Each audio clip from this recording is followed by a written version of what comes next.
Hello, hope you're having a great evening. All right, it is Monday. So I've been working a little bit on this 1981 220K. Let me show you where I'm at on this thing. So I had it taken apart this morning. I soaked these pieces in citric acid solution. We cleaned them up with some Quattro stainless steel, fine stainless steel, and then we sprayed them with a silver. Now this isn't a high temperature paint like some other people use, so I didn't have any, but I've had really good luck with it. It applies a nice thin, really pleasant coating on the parts. I know on the burner, I thought about it after the fact. Drop that. Some of it will burn off. It's okay. I've done 200A lanterns, the red ones, and on their whole cages, and a little bit burns off sometimes, but they're really easy to just stick them into the citric acid and get everything off and get them right back to where they were. So for now, it's fine. Let me go pick up that piece. This is the piece that holds the burner in right there. So I'm gonna set it right there. So as for the tank, what we've done, we cleaned it up really good. We cleaned up the collar, we cleaned up the brass. Got the brass. It's not as shiny as it could. I couldn't put it on a buffer because honestly I didn't remove this. It's sealed really nice in there. I just left it all original. I cleaned everything up. I took off the, no, did I take off the breaker? No, I left it on. I just cleaned everything up. Yeah, it was fine. Took this off, cleaned it. And then the tank, what I did is I used a razor blade and really carefully removed the old logo because it was all cracked and ugly. And then I applied a brand new logo that I got from Danny over in Texas. And I went ahead and polished this whole thing up. I used new finish, and then I used some touch-up paint to touch up all the places that the paint was removed. It was kind of rusty. I got that cleaned up and we just touched up. It's not perfect, but from a distance, it looks just fine. So that's where we're at. It's a little bit darker, but you know, I would bet you that there's a lot of old folks that have these that are just like their cars. They just touch them up a little bit. You know what I mean? When you have a car and you've had it for a long time, you just take a little touch-up paint and all. I felt bad about just sanding it all down and respraying it. I thought, you know, it looks really good and we're just going to keep it as original as possible. So that's what I did on that. So my plan is to go and finish assembling it. I got a few little pieces. I got the generator in here that I need to clean. There's the generator, and then what are the other pieces here?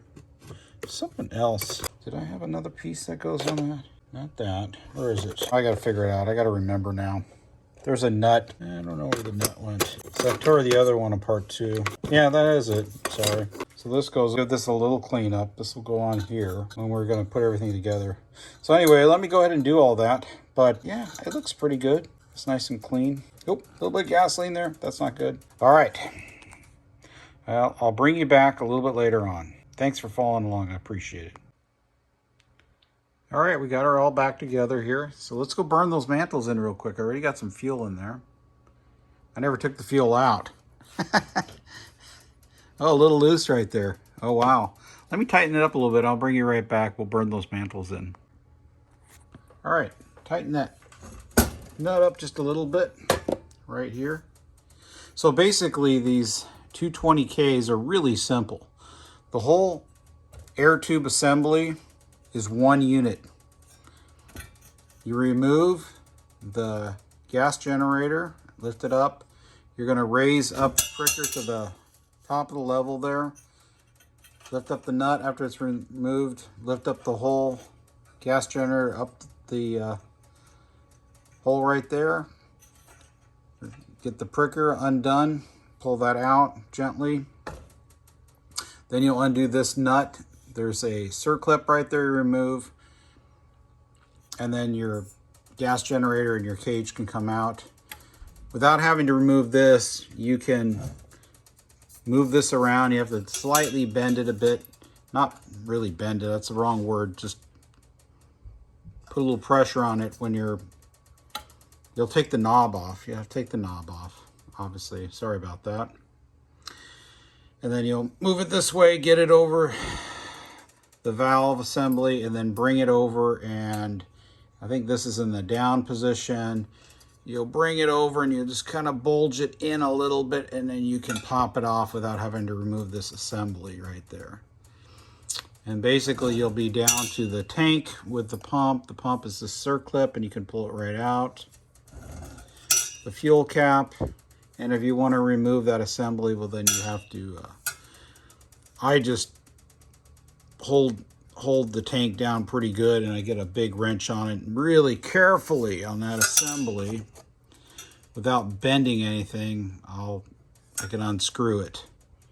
But like I say, you don't have to go that far. If you want, you could just mask it off unless there's actually a problem in there and you want to remove it to get to the fuel tube. Then if you want, then you could either clean up the tank like what I did if you're just not in bad shape. Just touch it up, put a new logo on, scrape off the old logo gently without going into the rest of the paint. Usually they're brittle enough, they'll gently come off. I put it in with some hot water, gently peel the paint off, and then clean everything up, apply a logo, and then I used New Finish because I had it. It seemed to work pretty nice. Then you can touch up, I just touched up after the fact a little bit. I had a lot of rust right around the edge here. Missed a few, but that's okay. And just kind of got it all touched up, everything clean. Like I say, the cage, you can either just use some stainless steel, fine stainless steel, Quattro Zero stainless steel, and clean it like in some soapy water, get all clean, and then spray it or keep it original the way it was. Same thing with the burner tube and all the brass. You can use some Brasso or whatever you want. I use some stainless steel with some Brasso. If I actually have parts off, I'll take them, put them on my buffer like I did a few pieces, like the gas generator, which was looking like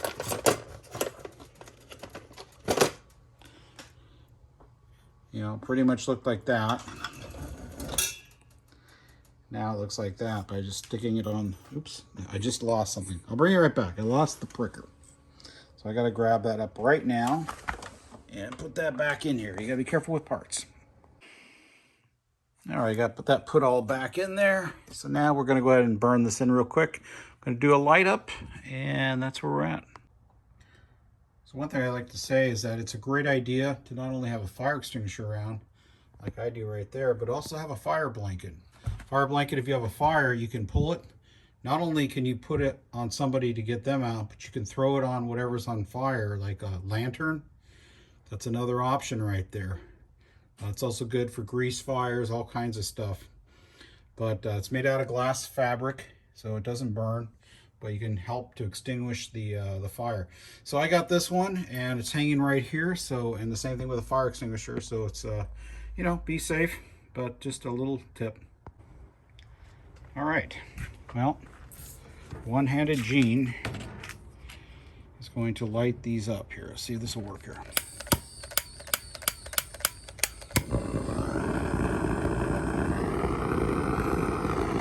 I'm not going to adjust this flame because it's already lit. It's not a very good flame on this. That's okay. Now I am, like I say, I'm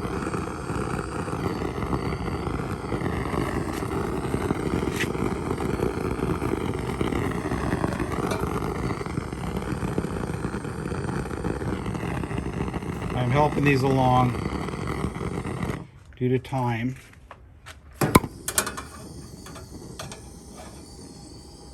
All right.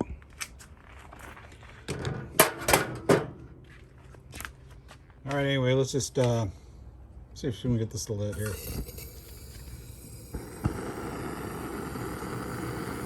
I know you say, oh, it's premature, you should let it keep burning. They'll burn themselves on, it's fine.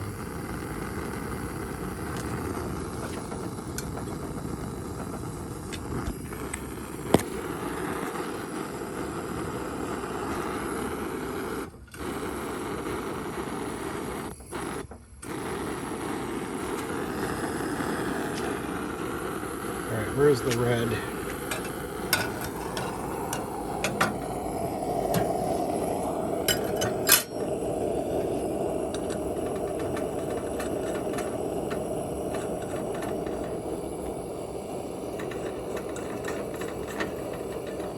Go ahead and turn off the light.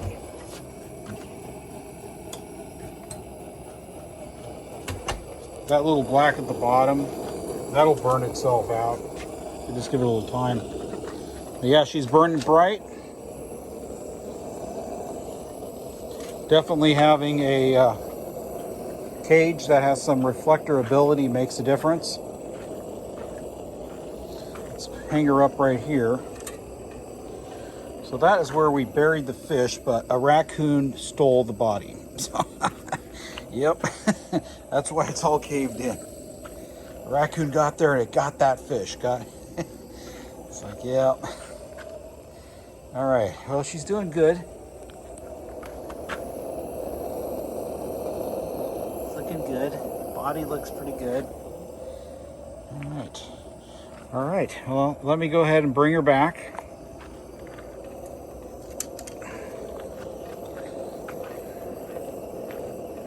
She's a runner. Got a moth. There's a moth. What's that moth doing? Likes the light.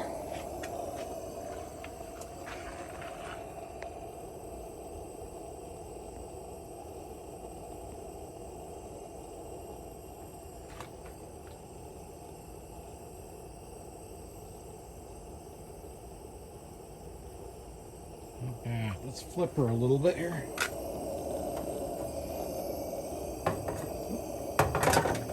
Keep going to the logo.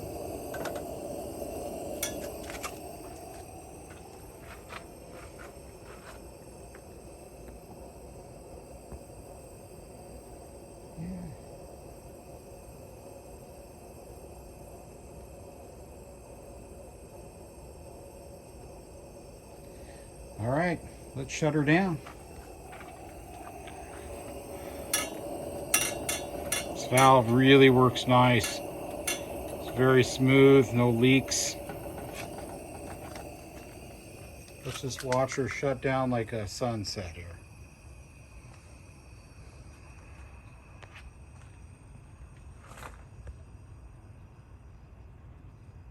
It's kind of relaxing watching these things shut down.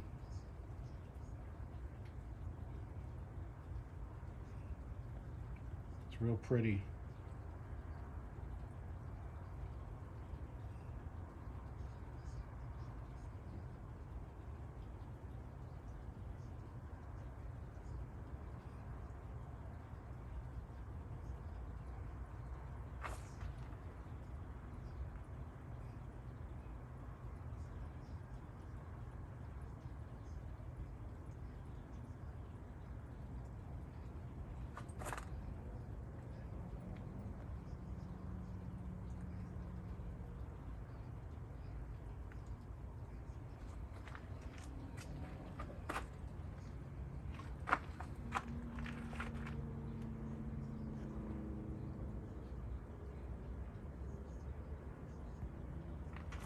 Well, thank you for coming along with me on this little trip.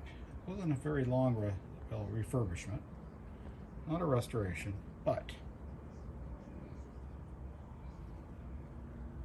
it was fun, and it's nice to light it up after the fact. It looks all pretty. We got another one in the flock. Always thank Jesus when you have an opportunity to do something.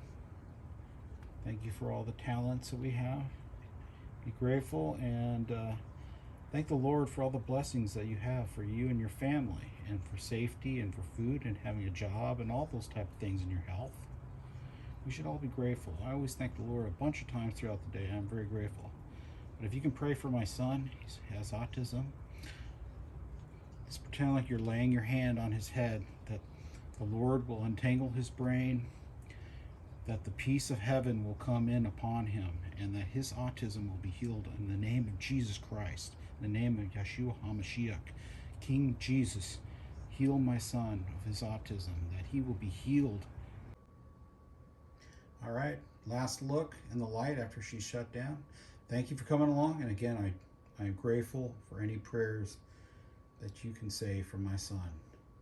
All right, God bless, and have a wonderful week. Take care.